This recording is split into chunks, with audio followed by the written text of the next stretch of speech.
अस्सलाम वालेकुम वरहमतुल्लाहि वबरकातुहू। आज एक सवाल किया गया कि क्या गुनाहों से रिस्क में कमी हो सकती है, और अगर हो सकती है तो वो कौन से गुनाह है। आज इस पर हम बात करेंगे। अच्छा, शुरू में मैं आपको बताता चलूं, एक बात आप लाजमी जहन में रखिएगा, किसी का गरीब होना उसके गुनाहगार होने पे दलालत नहीं करता। किसी का गरीब होना इस बात का असबात नहीं है कि वो गुनहगार है। ये हमने पहले जहन में रखनी है बात। हर शख्स का रिस्क अल्लाह ने एक मखसूस तरीके से बांटा हुआ है, मगर दूसरी तरफ अल्लाह के रसूल सल्लल्लाहु अलैहि वसल्लम की हदीस का एक टुकड़ा है कि किसी शख्स ने कोई अमल किया, उसकी वजह से उसका रिस्क रोक दिया गया। किसी शख्स का रिस्क उसके अमल की वजह से रोक दिया गया। क्या कहा? किसी शख्स का रिस्क उसके किसी अमल की वजह से रोक दिया गया। अब इस बात को जब हम सामने रखते हैं तो पता चलता है कि कुछ अमाल ऐसे भी होते हैं जो हमारे रिस्क को कम कर सकते हैं। जैसे कि अल्लाह के रसूल सल्लल्लाहु अलैहि वसल्लम ने ये हमें बतला दिया, हदीस के अंदर है कि अल्लाह के रसूल सल्लल्लाहु अलैहि वसल्लम ने फरमाया, मैं कसम खा के कहता हूं, यानी कसमन मैं कहता हूं, किसी को माफ करने से इज्जत कम नहीं होती, बढ़ती है। दूसरी बात क्या कही कि मैं कसमन ये कहता हूं कि जो शख्स सवाल करना शुरू कर देता है फिर वो भिखारी बन जाता है, कभी वो गनी नहीं होता। तो इसी तरह अल्लाह के रसूल सल्लल्लाहु अलैहि वसल्लम ने फरमाया, जो शख्स सदका करता है, जो शख्स सदका करता है उसका माल कम नहीं होता बल्कि बढ़ता है। अब यहां पर जो जिक्र हुआ ना माल के बढ़ने का, तो इसका मतलब है कि माल कम भी हो सकता है। वो दूसरा मैंने हदीस का टुकड़ा आपको सुना दिया। उसकी मिसाल यूं होगी कि आप चलें, घर से निकलें, ये नियत लेकर जाए कि ये पैसे मैंने लेकर जाने हैं फलां शख्स को, फलां मुफलिस गरीब को मैंने ये देने। आप वहां पर पहुंचे इस नीयत से कि ये पैसे या ये जो चीज मैं हदिया करना चाहता हूँ, सदका करना चाहता हूँ, अल्लाह की राह में देना चाहता हूँ, ये फलां मुफलिस गरीब तक मैं पहुंचाऊं। आप वहां दरवाजे पे पहुंचते हैं। जब दरवाजे पे पहुंचते हैं आप नॉक करते हैं। जब नॉक करते हैं, दरवाजा खुलने से पहले अचानक अंदर म्यूजिक की आवाजें आपको आना शुरू हो जाती है। अंदर म्यूजिक चल रहा होता है।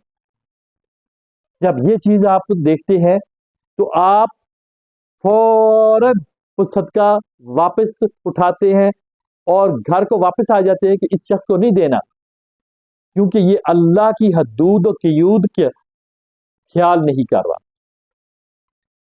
तो अब वो रिस्क उस शख्स को जा रहा था, उस शख्स की तरफ अल्लाह ने चला दिया था, मगर उसने वो गुनाह किया कि उसने वो म्यूजिक सुना, तो अल्लाह ने फौरन वहां से हिकमत को तब्दील किया, तकदीर के अंदर लिख दिया, इसको वापस कर दो।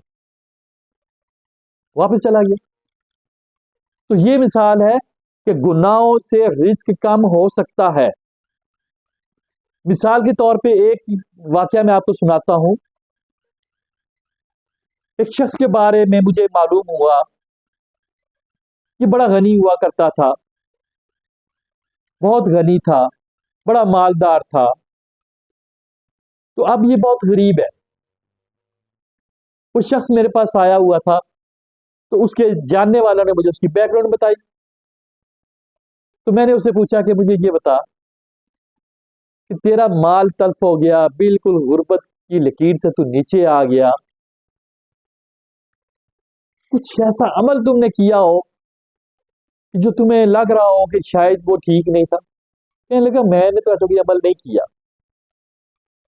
अब चूंकि उसके कुछ जानने वाले थे, उन्होंने मुझे कुछ आगाही दी हुई थी, उसके बारे में कुछ बताया हुआ था, तो मेरा मकसद ये था कि इसको उस अमल से, उस गुनाह से निजात दिलवाना, ताकि अल्लाह इससे राजी हो और इसका तल्फ किया हुआ माल इस اس کو واپس ملے، یہ غنی ہو، یہ غربت سے باہر آئے۔ تو میں نے اسے پوچھا کہ مجھے یہ بتا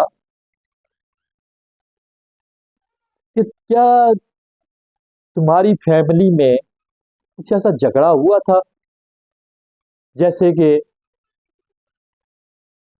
تمہارے والد کی کچھ میراث تھی، کچھ مال و دولت تھی جو تمہارے ہاتھ میں تھی، اور تم نے زبردستی اپنے باقی بہن بھائیوں کو نہ دی ہو۔ وہ اس کے کچھ ہیلے بہانے بیان کرنا شروع ہو گیا کہ نہیں وہ تھا ہی میرا، مجھے ابا جی نے پہلے ہی کہہ دیا تھا کہ یہ تمہارا ہے، تو وہ تو میں بڑا تھا تو لہٰذا وہ میں نے ہی لے لیا، تو ایسا ہوا تھا۔ تو مختصر بات یہ کہ اس نے لوگوں کا، بہن بھائیوں کا حق مارا تھا۔ اس حق مارنے کی وجہ سے اس کے ساتھ کچھ ایسے حادثات پیش آئے کہ وہ بالکل غریب ہو گیا، گھر بار بک گیا، کاروبار ختم ہو گیا، بھکاری بن گیا۔ اب یہ اس سے عمل ہوا، یہ عمل ظلم کے زمرے میں آتا تھا۔ ظلم کی سزا ہمیں یہاں پر لازمی دی جاتی ہے، وہاں تو ملنی بھی نہیں ہے، یہاں پر بھی دی جاتی ہے۔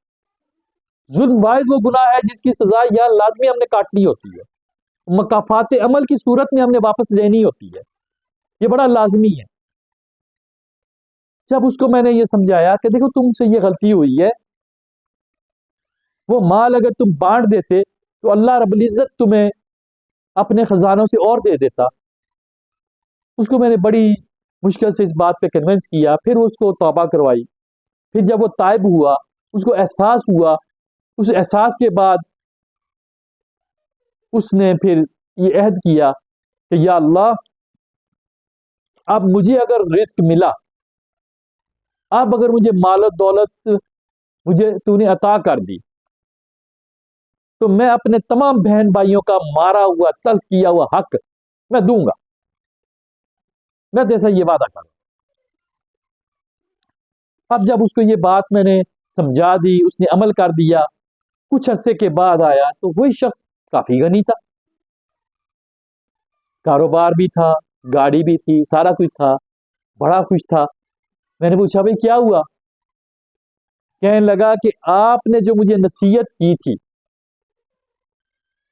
کوئی شخص بھی وہ نصیحت مجھے کرتا تو مجھے برا لگتا تھا، میں اس شخص کے اگینسٹ چلا جاتا تھا، لیکن جب آپ نے مجھے وہ بات بتلائی اور جس انداز میں مجھے آگاہی دی،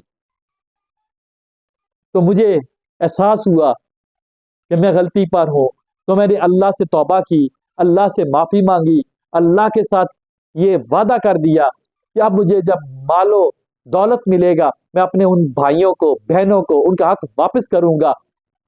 تو میرے معاملات ٹھیک ہونا شروع ہو گئے، حتیٰ کہ آج سب بہن بھائیوں کو میں اپنے ان کے جو حقوق تھے میں دے چکا ہوں، اب میں بالکل فری ہو چکا ہوں، اور ان سے دینے کے بعد میں نے معافی مانگی ہے، تب مجھ سے غلطی ہو گئی۔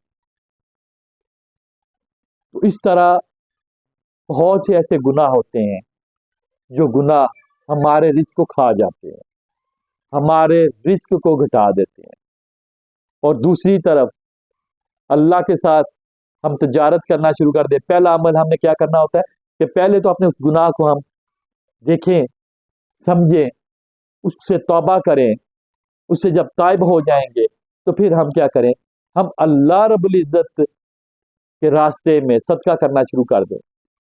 یہ واحد راستہ ہے غنی ہونے کا، امیر ہونے کا، دولت مند ہونے کا راستہ ہے صدقہ۔